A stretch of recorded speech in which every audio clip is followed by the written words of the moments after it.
Badgers back here in Geneva. Aloha. It's an honor to be here today. I did just return yesterday from Geneva, and we actually were meeting with the Secretariat on the Committee on the Elimination of All Forms of Racial Discrimination to prepare for the review of the United States in mid-August. So it is an exciting time. Actually, 2014 is probably a year like no other for people interested in human rights in the United Nations. There are actually 10 human rights treaty bodies, of course. We've only ratified 3 of them, and we're actually being reviewed by all 3 this year. We'll never have this chance again, I'm sure, for a long time. And more importantly as well, even after they review the civil and political rights, which we just did in March, there will be the review on racial discrimination this August, and then there'll be the review on torture and other cruel and inhumane treatment in November. Another important point is next April, May, there will be a review of the Universal Periodic Review that looks at all human rights from the UN Charter, Universal Declaration of Human Rights, any visit by a rapporteur to our country, and more importantly, it's a second chance at things that didn't come up in CERD, or that there haven't been enough actions on racial discrimination since the review in August. It's a chance to reinforce our recommendations. So it's a very powerful time. These treaty bodies are important in that they allow people in our country to provide information on what we believe is the true situation on the ground. They're usually based in a couple of different ways. They have 5 phases. There's a preparation phase where the government will write a report saying how it's doing, in this case related to racial discrimination. They'll be looking at the International Convention on the Elimination of All Forms of Racial Discrimination, known as CERD. Of course, we all know in our communities, no one knows what these acronyms are, that they even exist. So it's kind of an important thing to gauge people. Otherwise, people think CERD is a breath mint or something else and have no idea its importance. These international instruments have 18 experts. The 18 experts review looks like we're playing hockey puck with us. Those are where we place the agenda or our bottles. So it's the same thing. What we're doing at the global level is placing the U.S. racial discrimination record on the global agenda, just as way you put it all on your coaster. And that will take place very soon. The reason we're having these meetings is because it allows us to actually give a grade to our government, say what is going on, what is going well, but what needs to be improved, and also more importantly, to say what we want.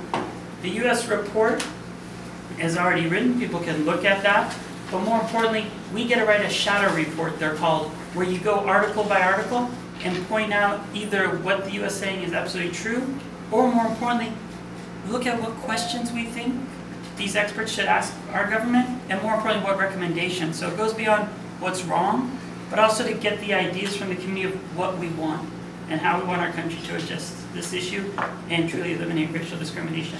And so it's very important that we engage in that. What will happen is in Geneva, the week of August 9th, 10th, 11th, 12th, 13th, 14th, there will be multiple chances for civil society, people such as ourselves, to meet and talk with the expert members. We'll also be able to speak directly to the committee members.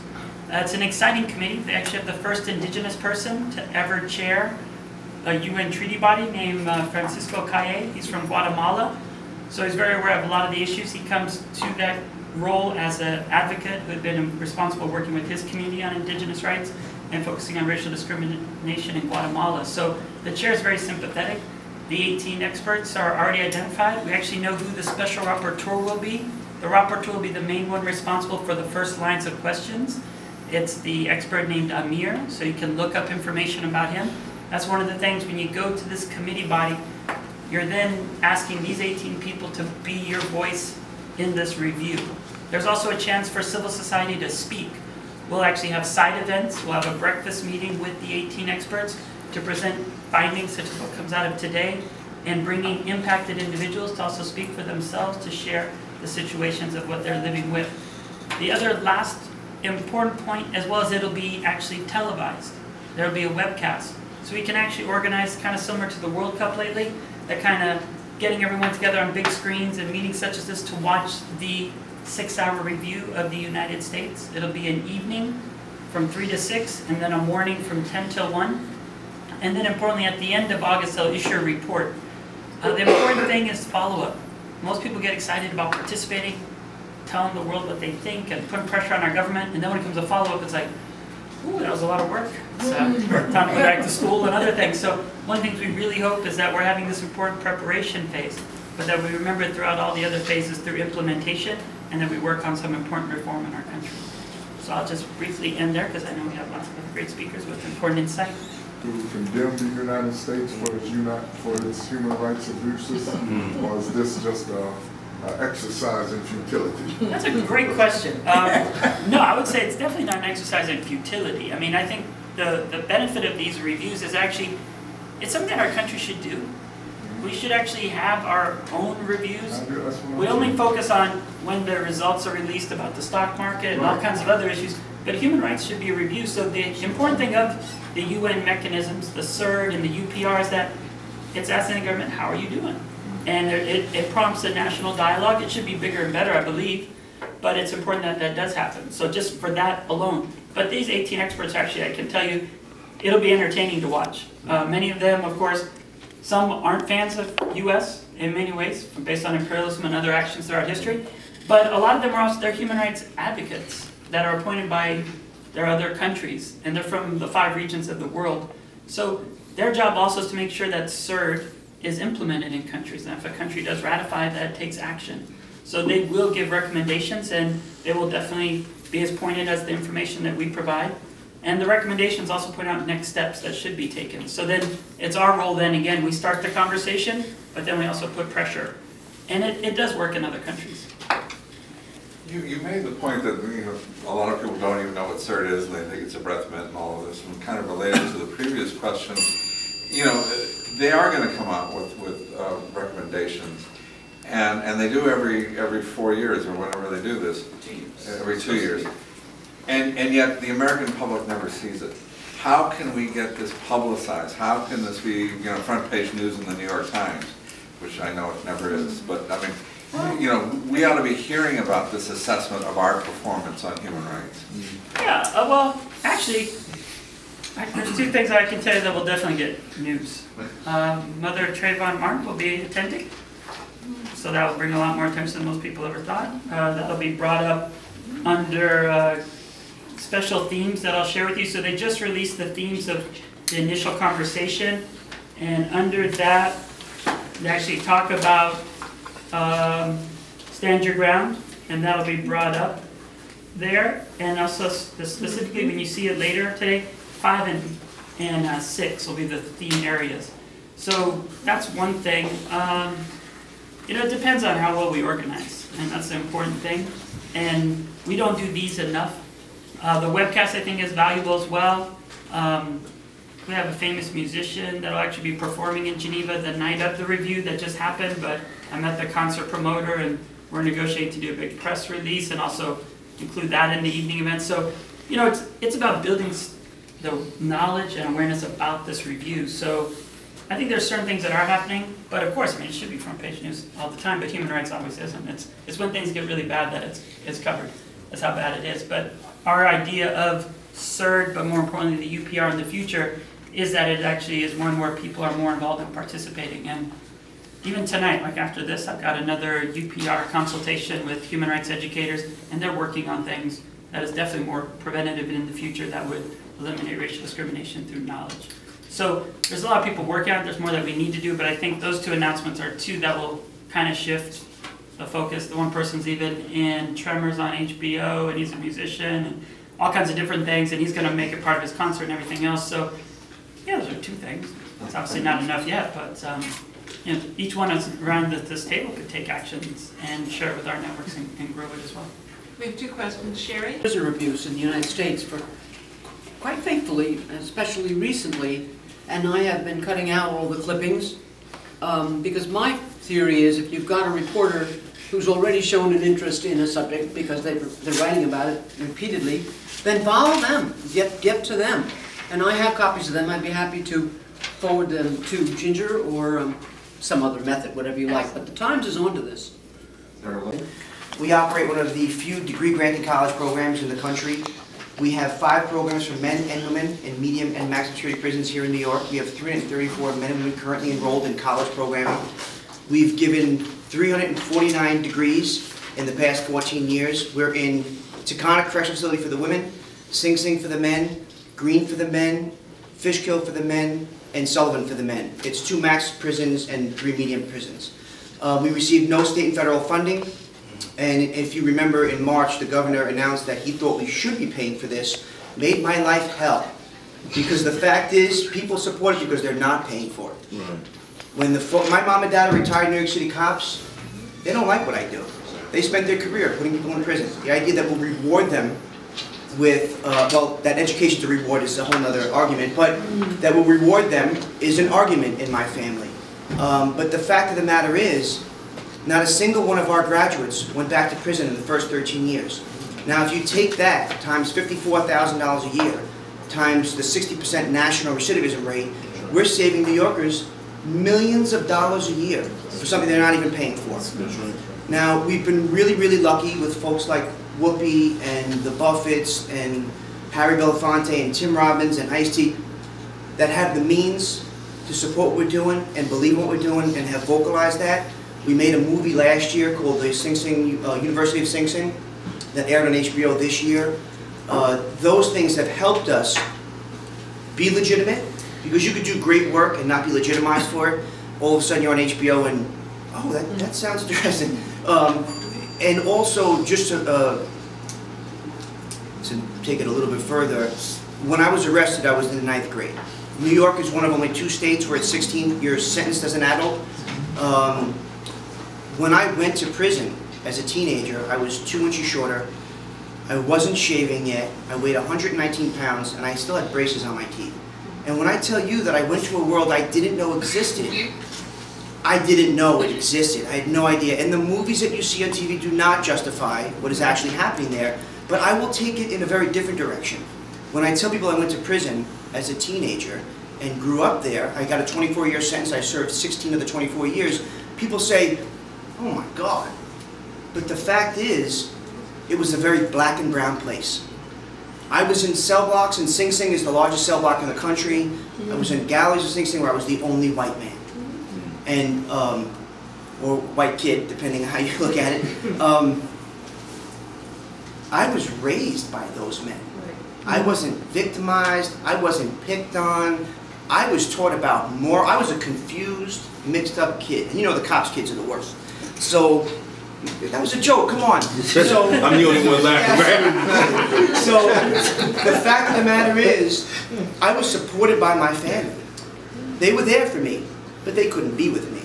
And it was those men in that cell block that made sure I went to work in the morning and got up and made my bed and went to the school building. Those men forced me to go to school. And along the way, when I said, you know, I'm doing it to keep busy, I never thought the college would actually help me. Well, I'm home 10 years now, and I can tell you that I'm the senior fellow for the Center for Social Justice at Mercy Campus. I'm the executive director of the 5 college programs here in New York. I've just been appointed to the governor's reentry group, which I'm hoping will give us some leverage in the work that we're currently doing. And I just finished the documentary that's now won 11 Best Film and Best Doc Awards. I would not be here today.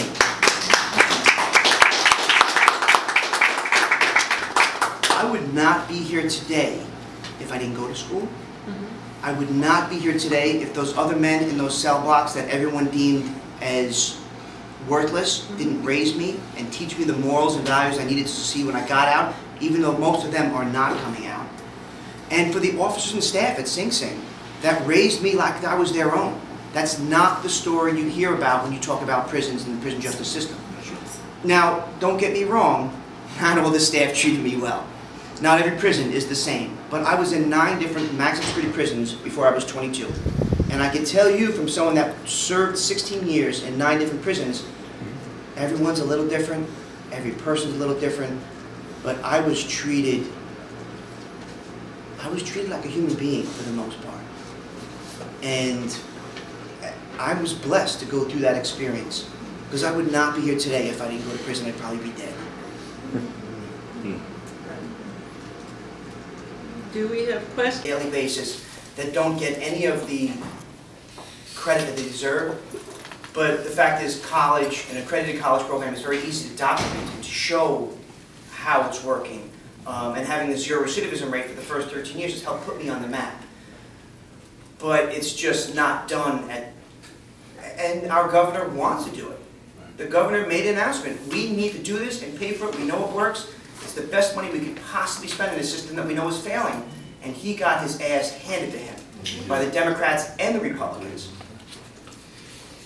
I'm taking over. I'm sorry. That's okay. It's yours. That's okay. My name is Elise Warner. I'm the executive producer of a prison documentary series called Lock Up that airs on MSNBC, and I've been with that show for the last 200 episodes, which is most of them. And I can say, we've been in more than 50 facilities in the 14 years we've been on the air, and in 10 different countries, that you're exactly right, that this experience is nothing like we see, although we have done some juvenile justice coverage as well, and covered some pretty high-profile cases of young white boys who do seem to get protected a little bit better than the vast majority of the young black males that we see. So, and the programs like yours are few and far between, because with the problems that they're dealing with on such a huge scale with such mass incarceration is just stopping the bleed at all points and not necessarily rehabilitating and educating. So I would love to follow up with you, and I would love, Sing Sing is not one of the prisons, one of the facilities we've ever been let in. We have difficulty in different areas, but one of the biggest problems we face is transparency and getting into these facilities to tell the American public what's going on. There is a belief that the program that I produce even is there for entertainment purposes. I assure you it is not. I've dedicated my adult life to professional life to covering this issue. Is the biggest one that we deal with all the time. So, but one of the hugest problems we have is just access. State governments do not want to let us in because they don't want us to see what's going on. There are certain states that are very friendly to us, but they will only let us see what they want us to see, and we won't go because I work for a news organization. So anyway, I'd love to follow up the conversation, and if you can try to get me access to the whole facility, I'd love to highlight those kinds of programs, but I can't go and pretend that that's the only thing going on. We need to see the whole picture so that you can see that only 10 people are allowed those opportunities and not everybody there. So maybe later we can throw in. Formerly incarcerated, I graduated from the college program in '88. Can I say amen from all the way over here? Yeah. Yes, yes. And I wrote a op-ed in the Daily News about Cuomo's decision to not support the college programs. But I just want to emphasize for a minute, because the report that was put out by the Sentencing Project along with the paperwork here emphasized the disparity in sentencing for white and African Americans, and showing your living case of what that research brief talked about the same crime, and your co-defendants got 25 to life, and you got 8 to 24. And if there's ever an opportunity for this group to put a face on that particular issue, grounded in reality, Sean is a perfect example of that, that we shouldn't forget about. I think it's just an important conversation to be having. And to thank you for your work at Hudson Link. Blacks in Law Enforcement of America. Blacks in Law Enforcement of America is a national organization of black law enforcement professionals. Our main goal is to build that bridge between community and law enforcement. We are from the community. We also believe in that police officers should live in the community that they serve. We believe that law enforcement should reflect the community. If the community is 75% people of color, the police department should reflect that population. Throughout the United States, it doesn't happen.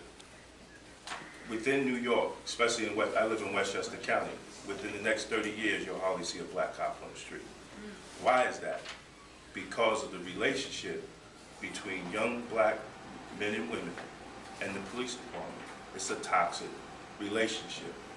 The other day, when the cop was killed in Jersey City, and the wife or girlfriend of the murderer, when she said what she said, trust me, that is going on in the communities of color when it comes to the police department.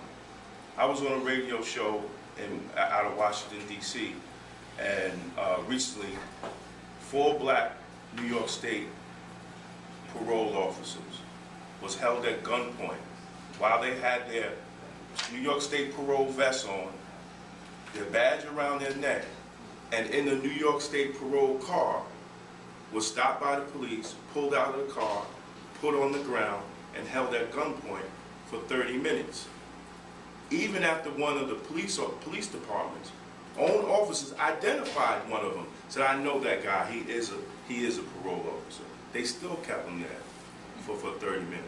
Now, if this can happen to black law enforcement with a badge around their neck, if this can happen when they're in a patrol car,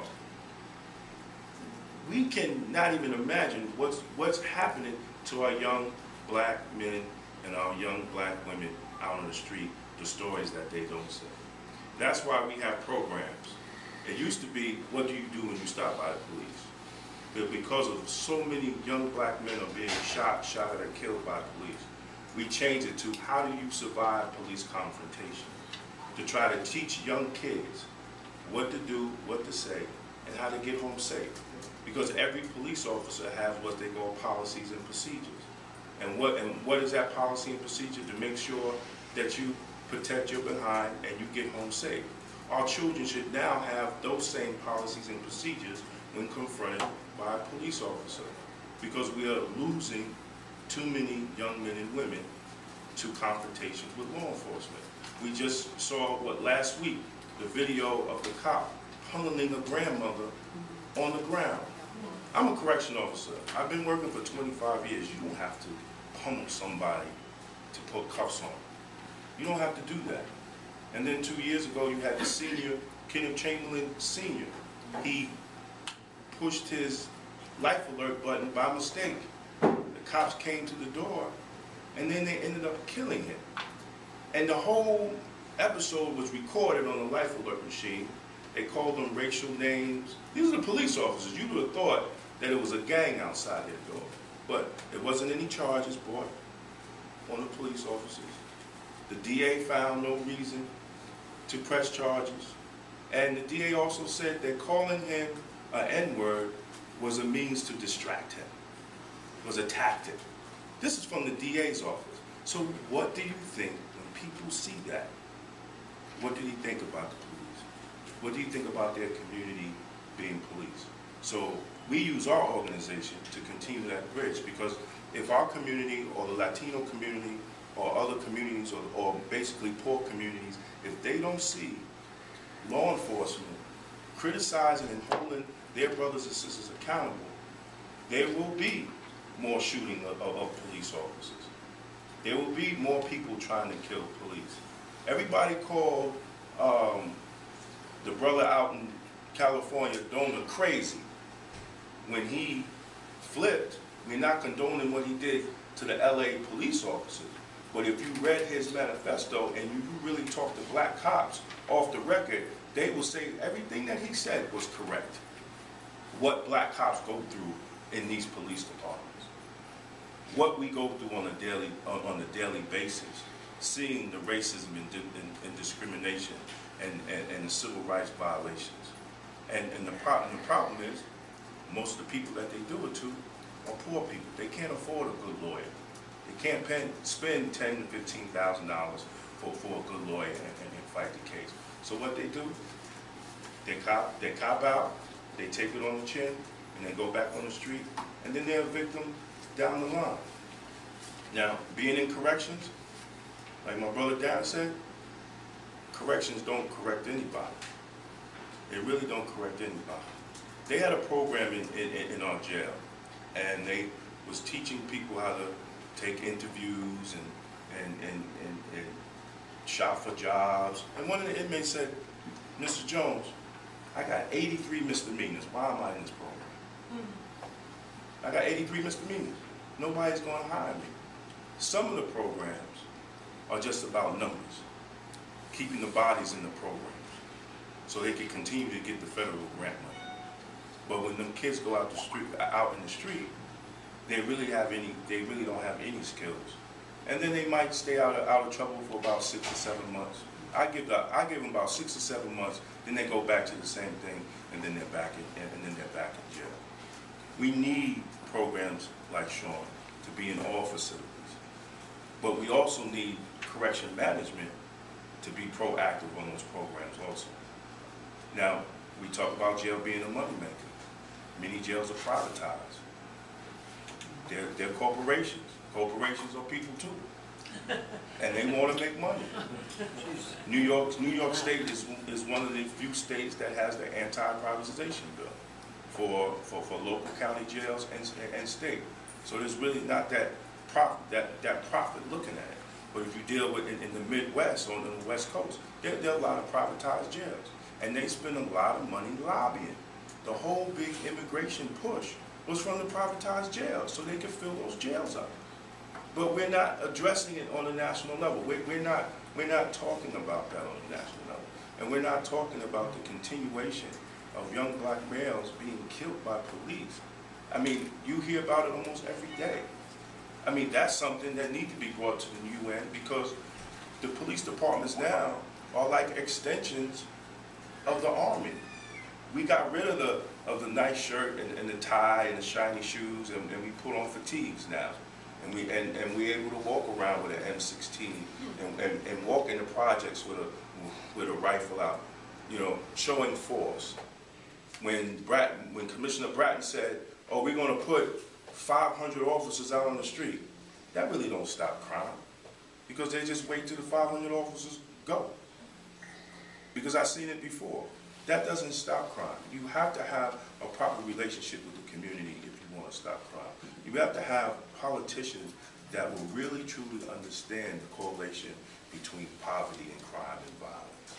And if they're not going to understand that poverty plays a role in crime and violence, and proper education, see, I live in the hood. I still live in the hood.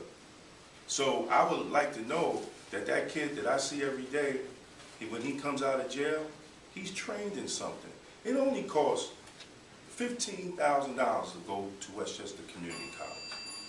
Instead of sentencing a kid for 2 years to sit in Westchester County Jail, why don't you sentence him to get a degree? We don't do that. It's cheaper, because I make $120,000 with overtime.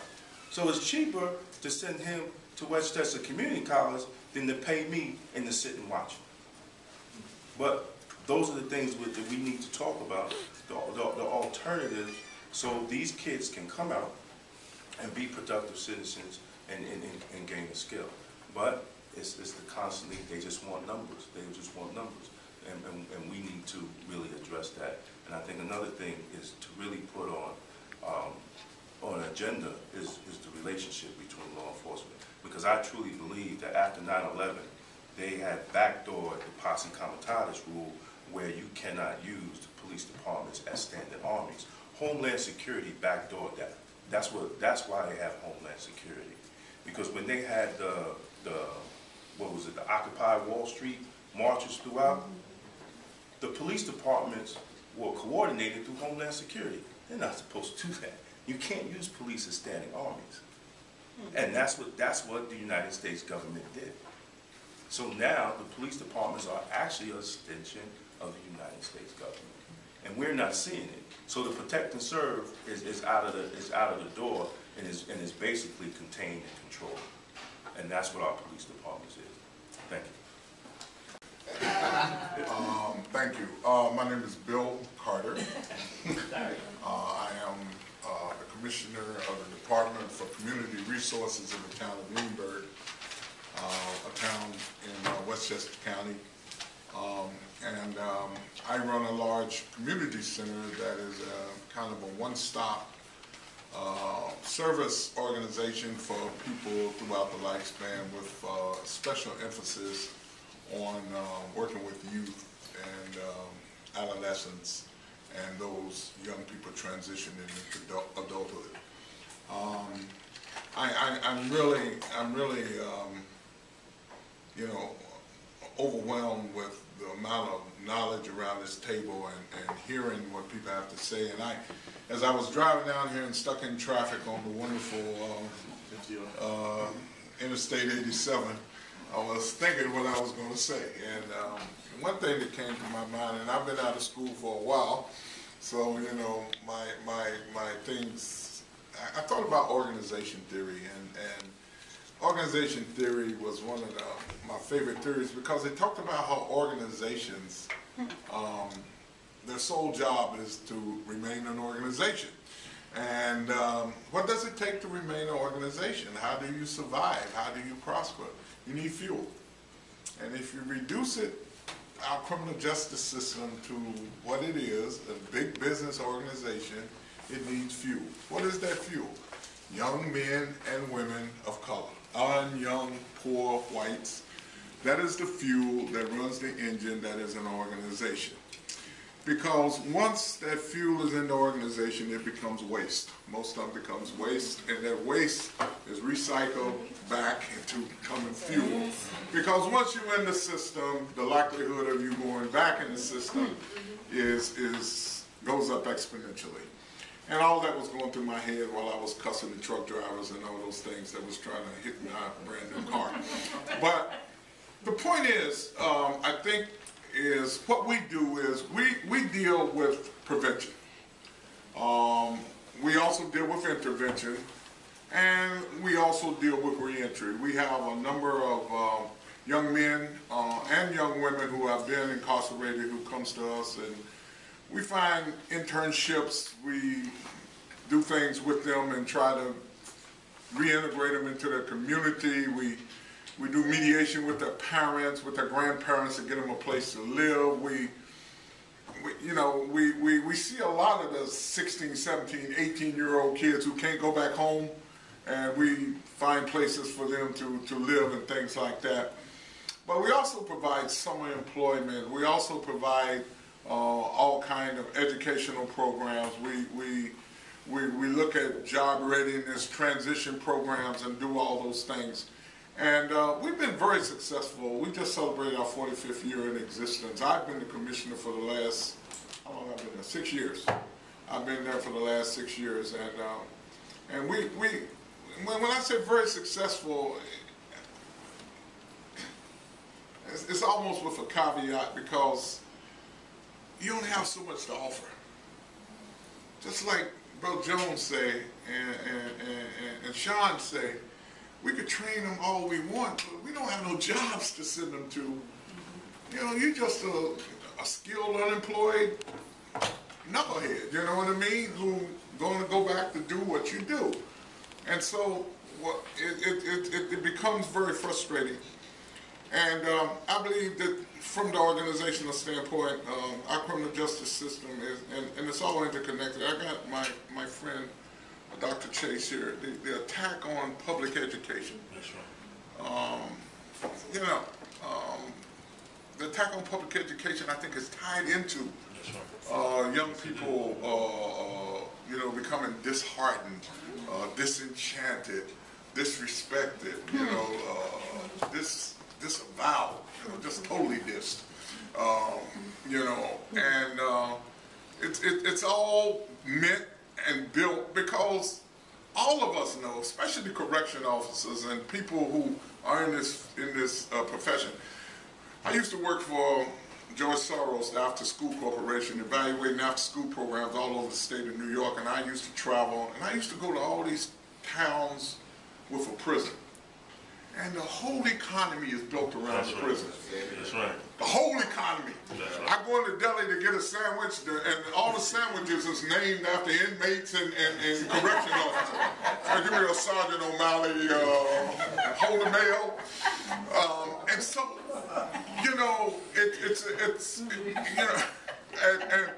and it was eye-opening for me, and I consider myself sophisticated. You know what I mean? I'm like, oh, snap. That ain't what I said, but what I'm saying is, it is incumbent upon the system to make sure it has plenty of fuel to, it's political, it's economical, it's everything. And so we believe our ethos is that keep them out the system. You know what I mean? That's our ethos. Because once they're in it, the level of intervention that's necessary to hopefully help them get out of the system, become successful, goes up a lot. Now, I was one of those people who was incarcerated. But I got incarcerated when I got old. I got stupid later. But, you know, I got out and I went to school. That's what happened. I went to get a job. They were going to pay me $5.25 an hour. I was still smoking cigarettes, so I figured I couldn't afford to smoke no more. So I quit smoking. And I decided that if I was going to make $5.25 an hour, I might as well be washing dishes in the mess hall in prison. That's right. You know what I mean? Right. So I went to Westchester Community College, bro. That's exactly where I went. And to tell you the truth, it was the greatest thing that ever happened to me. And I sacrificed for, what, 4 years, and at the age of 39, I got my first degree, thank God. And that was just started, and it helped me go on through, and I ended up at Columbia and did my thing here in New York City, and was blessed to be reasonably smart and got some money and was able to get an education. And I ended up being a professor at all the colleges I went to. You know what I mean? I teach at Westchester Community College, I teach at Columbia, I used to teach at Columbia, I teach at Dominican, and I'm also the commissioner. So, you know, it was education that was the nexus that changed my life. So listening to you, Sean, listening to Brother Jones, I know the power of programs in education. Everybody's not college material. But we could teach a brother how to change a tire on an airplane and how he'll make a good living. We could teach him how to do mini Rexes we have. We could teach him how to do fender body repair and have him make a good living. You know what I mean? We could. Those programs are not going to cost us a whole lot. And if we give young people the opportunity, and old people who are re-entering society, opportunity to do things that are esteemable, it will change their outlook on their society, their reality, and I think they become productive members of society. Right now, if you're making $27,000, $28,000 a year, and that's big money for someone without a high school diploma, you work more to New York State in prison than you are in the streets. That's right. That's right. Because they're going to get some money for you that's going to employ 3 families up north. That's right. 3 families. You know what I mean? You're a walking social capital. You know what I mean? So, and then they get to count you on the census. That's right. That's right. Then they get to count you on the census. They say you look at some of them counties. We got 1,400 black folk. You could drive through the county for 6 weeks and never see none of them unless you go to the prison. So all I'm saying is, this conversation we're having here, I don't know what the answer is, but I do know that until we address the real reason that we don't want our prisons to rehabilitate. I mean, you know, the real reason that we want, you know, I tell people all the time, I would rather invest money in a young person to come out and become a productive member of society than send them to prison and they learn how to become a better criminal and come out and start killing up and hurting up folk. Because that can't happen. Until we do that, there is not going to be any change. And my time is up, so I'll shut up. Thank you. Thank you. Allocated to the communities, that those folks are not identified, and they're identified in state things. So as we get into this collateral consequence issue and criminal justice and discrimination, we got to factor that in. So thank you for raising that, Dr. Thomas.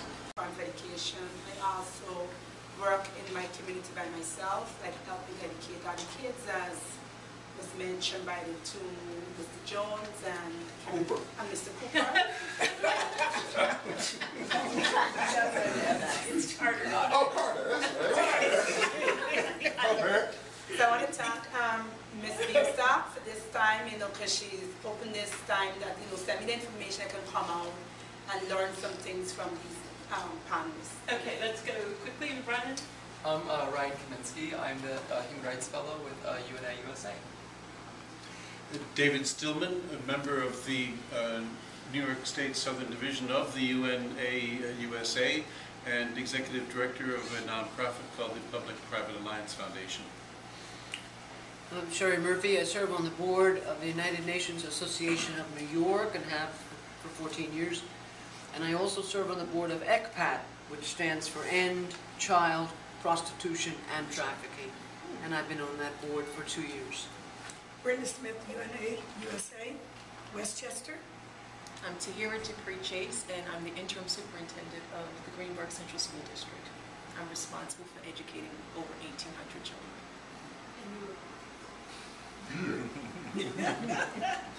And I hired her in Mount Vernon. She's supposed to be. She hired me. She gave me my start 8 years ago.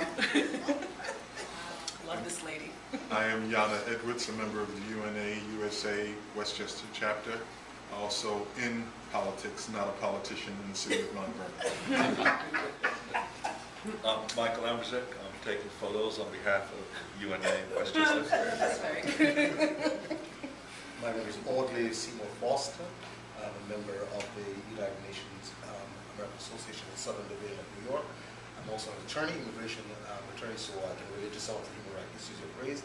And also I will serve as an advisor to the permanent mission of the Commonwealth of Dominica to the United Nations. And again, I do the third committee work for them, which is the human rights, so I can identify with some of these issues that you're raising. Stanley Richards, Senior Vice President, Fortune Society. Fortune Society works with formerly incarcerated men and women, providing prevention and reentry services. We'll take the next two people next to you, and then we'll go down the wall behind you. Hi, I'm Sophia Elijah. I'm the Executive Director of the Correctional Association of New York, and at 170 years old, and we're charged with the responsibility of monitoring the conditions in the prisons throughout New York State. My name is Edward Rosario. I work for Sophia at the Correctional Association. As part of the Prison Visiting Project, we visit the male prisons in New York State, and we actually get to see how some of Sean Pika's programs work within the system. And I also identify freely as a person. I've attended NYU and Columbia, but I'm also a veteran of New York State prisons. I'm formerly incarcerated. Okay, back here. Start with here on UNA Westchester at the moment. In Switzerland, I'm a nurse, and here I'm actually here just for visiting and get a little bit involved. Yeah. My name is Raina Cadaville. I'm actually a rising senior in high school. I do run an organization called Global Ambassadors that focuses on getting students involved in global issues, but here I'm interning with David and Richard. Hi, my name is Michelle Chapman. I'm the founder of Youth for Solutions, an organization. We can't quite hear you. Hi, my name is Michelle Chapman. I'm a founder of an organization called Youth for Solutions, working out of the Bronx. We're dedicated to ending poverty in our communities, one family at a time, through education and supportive programs. I'm also a member of the New York Clergy Roundtable, located in the Bronx, under Pastor Tim English. Salvo. I work with as a director of religious education at the Community Church of New York Unitarian Universalist. I'm Corinne Whitaker. I'm a member of UNA Southern New York. I am actually primarily in the international field with girls' empowerment and health rights, but many of those issues actually bridge over into these communities as well. We're primarily on the African continent, so many of the issues faced by immigrant communities here is where to. George Garland with the Southern New York State Division of the United Nations Association. Stephen Siebert, no affiliation, just a concerned citizen who feels that unless we raise our voices, we are complicit in just horrible things. Michelle Clark Series, UNA USA Board Member. Bruce Knotts, Director of the Unitarian Universalist United Nations Office and Chair of the NGO Committee on Human Rights. And in April 2015, we are going to have a 3-day seminar on international criminal justice, including mass incarceration, New Jim Crow, and the death penalty. Darren Green, President of Blacks in Law Enforcement of America, the Long Island chapter, our current co-founder of the Law Enforcement Alliance, for bridging the community between law enforcement, and the community, and currently correctional officer instructor at Nassau County Correctional Center out in Nassau County. I'm Elise Warner with NBC News. I'm the executive producer of the prison documentary series called Lockup, and I'm also the director of development for documentaries for MSNBC. I'm Jacqueline Spann. I'm the president and founder of Education and Literacy Fund for Africa, and what we do is build schools from K through 12 that specialize in science, mathematics, engineering, and technology for the poorest of poor in South Africa. And I'm also a member of UNA. Okay, yes, Ben, you're... Benjamin Margot, I'm an intern for UNA SNY. Well, thank you very much. We also have Watson. That's a videographer for David J.